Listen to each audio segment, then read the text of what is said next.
በስመ አብ ወወልድ ወመንፈስ ቅዱስ አሐዱ አምላክ አመስራ ወሰሉሱ ለወራታ በዛቲ ዕለት አይረፈ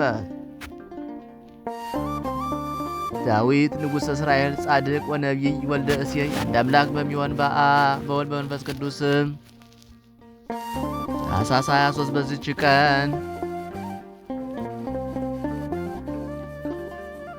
ንጉሥ ዳዊት ጻድቅና ነቢይ የሆነ ንጉሥ ዳዊት አረፈ። ይህም ከብንያም ነገድ የቂስ ልጅ ሳኦል ከነገሰ በኋላ በእስራኤል ላይ የነገሰ ነው።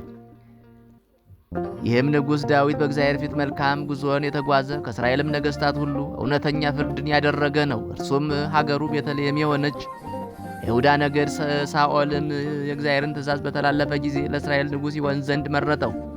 ነቢይ ሳሙኤልም ምንም ቅባ መንግሥትን የእሴይን ልጅ ይቀባ ዘንድ ነቢይ ሳሙኤልንም ቅባ መንግሥትን የእሴይን ልጅ ይቀባ ዘንድ ላከው። ሳሙኤልም ታላቁን የኤልያብን ተመለከተ፣ መልኩ ያማረ አካሉም የጸና ነበርና። እግዚአብሔር ግን አልመረጠውም። የኤልያብን ፊቱን አትየ መልኩንም ማማር አትመልከት፣ እግዚአብሔር ሰው እንደሚያይ የሚያይ አይደለምና አለው እንጂ። ሰው መልክን ያያል፣ እግዚአብሔር ግን ልብን ያያል። ከእሴይ ከሰባቱ ልጆቹ በኋላ ነቢይ ሳሙኤል ዳዊትን በእስራኤል ልጆች ላይ ይነግሥ ዘንድ ቀባው። እግዚአብሔርም በሥራው ሁሉ ከእርሱ ጋር ሆነ። ከልቡናው ንጽሕና ከየዋህነቱም ብዛት የተነሳ ጠላቱን ሳኦልን ብዙ ጊዜ ሲያገኘው በላዩም ምንም ክፉ ነገር አላደረገበትም። በአንዲትም ዕለት ሳኦል ከእስራኤል ሁሉ የተመረጡ 3000 ሰዎችን ይዞ ዳዊትን ከሰዎቹ ጋር ይፈልገው ዘንድ ዋሊያዎች ወደሚታደኑበት ሂዶ በጎዳና አጠገብ ያሉ ዘላኖችም ወደሚሰማሩበት ደረሰ። በዚያም ዋሻ ነበር። ሳኦልም ይናፈስ ዘንድ ወደዚያች ዋሻ ገባ። አሽከሮቹና ዳዊትም በዚያች ዋሻ ውስጥ ተቀምጠው ነበር። ዳዊትም ተነስቶ ቀስ ብሎ ከልብሱ ጫፍ ቆረጠ። በሁለተኛም ጊዜ በድንክ አልጋ ላይ ተኝቶ ወዳለበት ካቢሳ ጋር ገብቶ ከራስጌው ጦሩንና ወደ ውሃ ያለበትን ረዋቱን ይዞት ተመልሶ ሄደ። ክፉ ነገርንም አላደረገበትም። ሰዎቹም ጠላትህ ሳኦልን ግደለው ባሉት ጊዜ እግዚአብሔር በቀባው ላይ እጄን ልዘረጋ አይገባኝም ብሎ መለሰላቸው። ስለ ሳኦልም መገደል አንድ ሰው በነገረው ጊዜ ዳዊትም ያንን ሰው ማን ገደለው አለው። ሰውየው ምን የገደልኩት አለው። ዳዊትም እጅግ አዘነ፣ ልብሱንም ቀደደ። ያንንም ሳኦልን እኔ የገደልኩት ያለውን ሰው ገደለው። እግዚአብሔርም በዚህ ጻድቅ ዳዊት ልብ ብዙ ትሩፋትን፣ ትሕትናን፣ የዋህነትን፣ ቅንነትን፣ ትዕግስትን፣ ፍቅርን አከማቸ። ክብር ያለው ንጉሥ ሲሆን ራሱን ውሻ፣ ትል፣ እንስሳም አድርጎ ይጠራል። ስለዚህም ከምድር ነገሥታት ሁሉ ከፍ ከፍ አደረገው። እንዲህም ብሎ አመሰገነው፣ የእሴይን ልጅ ዳዊትን እንደ ልቤ ሆኖ አገኘሁት፣ ፈቃዴን ሁሉ የሚያደርግ ታማኝ ሰውም ነው አለ። እግዚአብሔርም የእስራኤልን ልጆች ኢየሩሳሌምንም ስለ ዳዊት ደግነት ብዙ ጊዜ ጠበቃቸው። እርሱ ካለፈ በኋላም በነቢያቶቹ አንደበት አከበረው፣ ነገሥታትንም ከእርሱ ዘር አደረገ። እርሱም በሁሉ ዓለም የታወቀ የመዝሙሩን መጽሐፍ ደረሰ። ይኸውም በሰይጣናት ላይ ጋሻና ጦር የሆነ መልካም ቃልንም የተመላ በሰማይና በምድርም ያሉ በእርሱ እግዚአብሔርን የሚያመሰግኑበት ነው። የዳዊትም ፊቱ እንደ ሮማን ቀይ ነው። ቁመቱም መካከለኛ የሆነ አካሉም የጸና ብርቱ ነበር። ታናሽ ብላቴናም ሆኖ ሳለ እርሱ የአባቱን በጎች ሲጠብቅ አንበሳ ወይም ተኩላ መጥቶ ከመንጋው ውስጥ በግ ነጥቆ በሚወስድ ጊዜ ተከትሎ ገድሎ ከአፉ ያስጥለው ነበር። ሊጣላውም ቢነሳበት ጉሮሮውን ይዞ ይሰነጥቀዋል። ከፍልስጤማውያንም ጋር ሰልፍ በሆነ ጊዜ ብርቱ ሰው ስሙ ጎልያድ የሚባል ከጌት ሰዎች የተወለደ ቁመቱ 6 ክንድ ከስንዝር የሆነ ከኢሎፍላውያን ሰፈር ወጣ። በራሱ ላይ የነሐስ በርበርቴ ደፍቷል፣ የነሐስ ጽሩርም ለብሷል። በእርሱ ላይ ያለ የብረቱና የነሐሱ ሁሉ ሚዛኑ 5000 ወቄት ነበር። በእግሮቹ ባቶችም ላይ የነሐስ ሰናፊል ታጥቆ ነበር። በጫንቃውም መካከል የነሐስ እባቦች ነበሩ። የጦሩም ዛቢያ እንደ ሸማኔ መጥለቂያ ሆኖ በላዩ ሽቦ ነበረበት። የጦሩም ብረት መጠን 600 ወቄት ነበር። ጋሻ ጃግሬውም በፊቱ ይሄድ ነበር። ቆሞም ወደ እስራኤል ሰፈር ይጮህ ነበር፣ ከእኛ ጋር ትዋጉ ዘንድ ለምን ወጣችሁ? እኔ የሎፍላውያን ወገን ነኝ፣ እናንተም የሳኦል ባሮች አይደላችሁምን? ከእናንተ አንድ ሰው መርጣችሁ ወደ እኔ ይውረድ። ከእኔ ጋር መዋጋት ችሎ ቢገድለኝ ባሮች እንሆናችኋለን። እኔ ከእርሱ ጋር ችዬ ብገድለው እናንተ ባሮች ትሆናላችሁ፣ ትገዙልናላችሁም አላቸው። ያም ዮሎፍላዊ ለወገኖቹ ዛሬ በዚህች ቀን አንድ ሰው ስጡኝና ሁለታችን ለብቻችን እንዋጋ ብዬ የእስራኤልን አርበኞች ነው ተገዳደርኳቸው አላቸው። እስራኤል ሁሉና ሳኦልም ይህን የወላፍላዊውን ቃል በሰሙ ጊዜ ደነገጡ፣ እጅግም ፈሩ። የእስራኤልንም ወገኖች እንዲህ እየተገዳደራቸው እየተመካባቸውም 40 ቀኖች ያህል ኖረ። ከእስራኤልም ወገን ወደ እርሱ ይወጣ ዘንድ የደፈረ የለም። በዚያም ወራት ዳዊት ወንድሞቹን ሊጎበኝ ወጣ። ያንንም የኢሎፍሊ ወገን የሆነ ሰው የእግዚአብሔር ወገኖችን ሲገዳደራቸው ባየው ጊዜ አምላካዊ ቅናትን ቀና። ሳኦልንም እንዲህ አለው፣ እኔ ሄጄ ይህን ያልተገረዘ ቆላፍ ገድዬ ዛሬ ከእስራኤል ሽሙጥን አርቃለሁ። ሕያው የሚሆን የእግዚአብሔር አርበኞችን ይገዳደር ዘንድ ይህ ቆላፍ ምን ቁም ነገር ነው?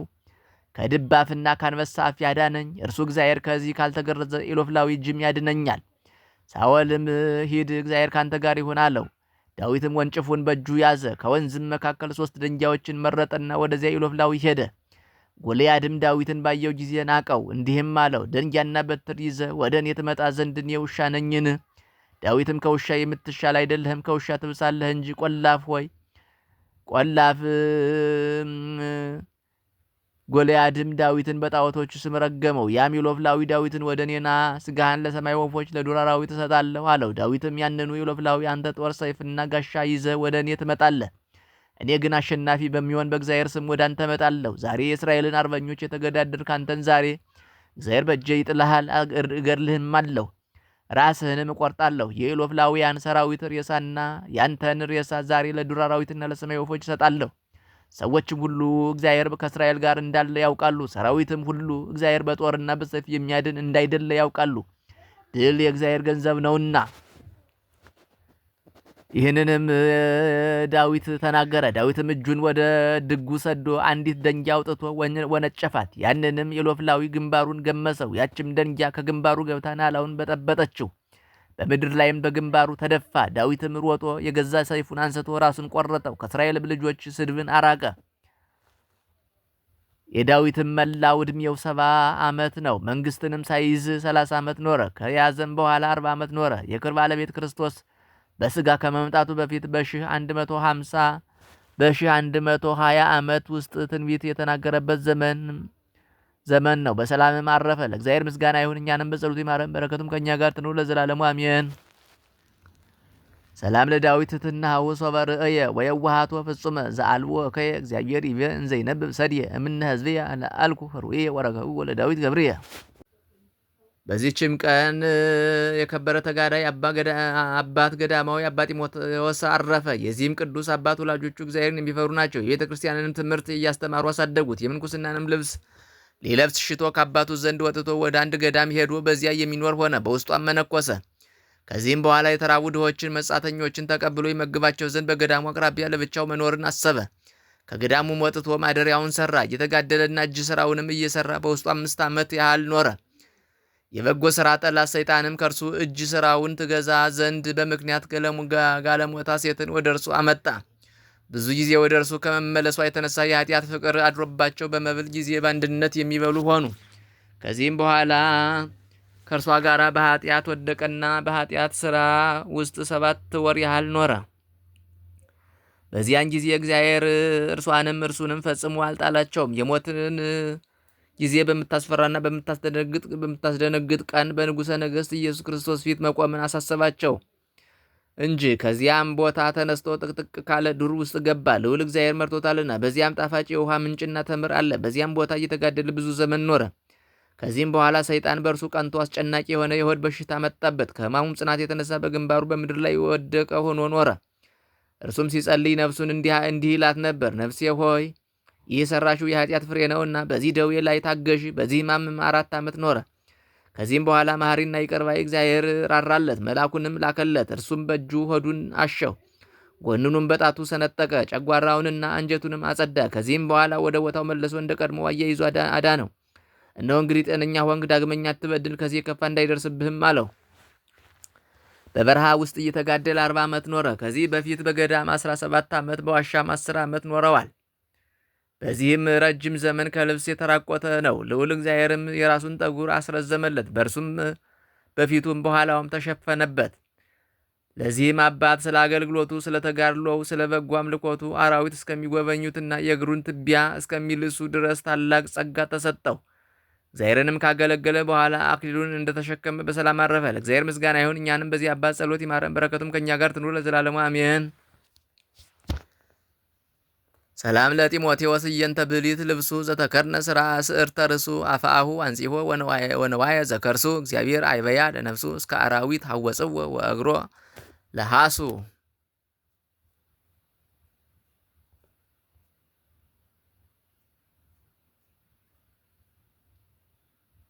በዚችም ቀን የቅዱሳን የአባ ሳሙኤል፣ የአባ ስምዖን፣ የአባ ገብርኤል የረፍታቸው መታሰቢያ ነው። ይህም መነኩሴ የአባ ሳሙኤል ባሕታዊ ሆኖ ቀርጣሚን በምትባል አገር ጎን የሚኖር ነው።